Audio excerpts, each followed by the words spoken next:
plans of action. In an interesting study, or a variety of studies that have been done, they've come to the conclusion that organized plans of action are the key to all success. In fact, action without planning is the cause of every failure. Action without planning is the cause of underachievement. Action without planning is the cause of frustration, time wastage, anxiety, stress, and lack of success in life. So organized plans of action are critical. Now, what is an organized plan of action?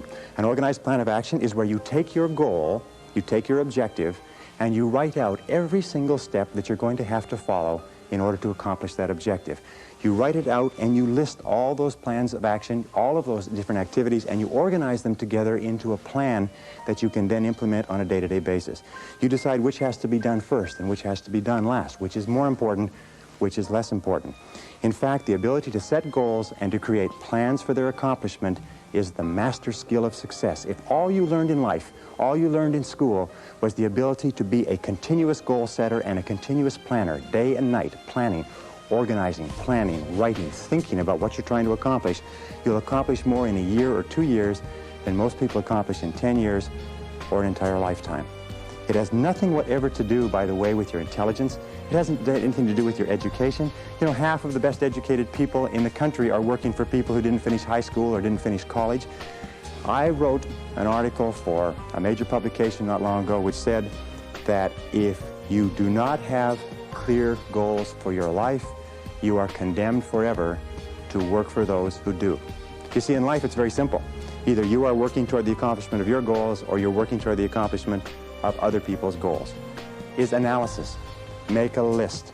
In fact, it's been discovered that if you make a list before you begin any task or job, you will immediately improve your productivity by 25%. How do you make a list? Well, you make your list for the week, the Sunday or the Saturday before, and you make your list for each day the evening before, and you always work from a list. Now, why do you make it the evening before? The primary reason is if you make a list the evening before, the subconscious goes to work on your list while you're asleep. And during the night, the subconscious will solve problems and bring insights to you. You'll wake up in the morning with insights, ideas, intuitions, answers that will make your day more productive. Now, the second reason that you use a list is because if you don't have a list, it's like driving down the street in a car with no steering wheel. You just drift, and every bump, every interruption, everything that happens sets you off in a different direction. A list gives you a track to run on for the entire day. Another reason that you use a list is because with a list, you can analyze where you are. You can tell what is more important and what is less important. You can tell what is irrelevant, what can be delegated, what can be delayed, what can be put off. The most important reason for using a list, though, however, is this, is that when you use a list and you work down the list and you check things off, each time you check something off on a list, it gives you a feeling of accomplishment. It's been well said that happiness is the progressive realization of a worthy ideal. That happiness is the step-by-step accomplishment of the tasks necessary to accomplish a worthy ideal.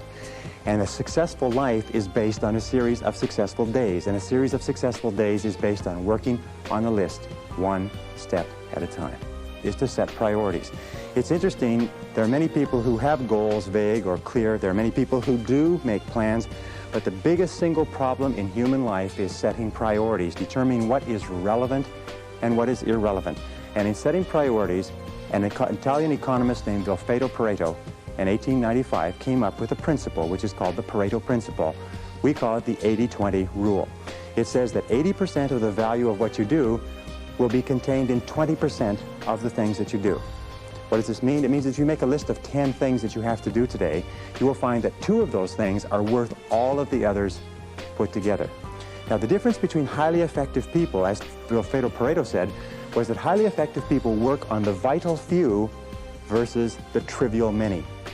The difference between the two is that ineffective people work on the trivial many. They work on things that are fun. They work on things that are easy. They work on little tasks, fun tasks, irrelevant tasks, but they keep putting off and delaying working on their major tasks. So the key to success is always be asking this question: what is the most valuable use of my time right now? What is the most valuable use of your time right now? I'm convinced that if all you did was organize your life and only work on the most valuable use of your time, That alone would be enough to make you an effective, efficient person.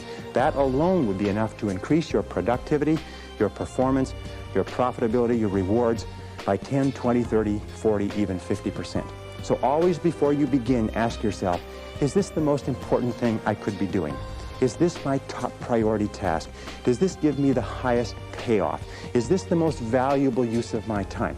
Now here is one simple test with regard to value. Ask yourself, in approaching any task, is what impact will the accomplishment of this task have on my future? The futurity of decisions is the key to measuring the value. Most people spend as much as 80% of their time dealing with the problems and difficulties of the past, and only 20% dealing with the opportunities of the future. But successful people are always saying, what impact will this have on the future? Important tasks will always have an impact on the future. Unimportant tasks will only have an impact on the present and maybe even the past. So I say, what is the most valuable use of my time right now, and what impact will this have on tomorrow, the next day, and the future? It's one of the key ways to keep on track with regard to priorities.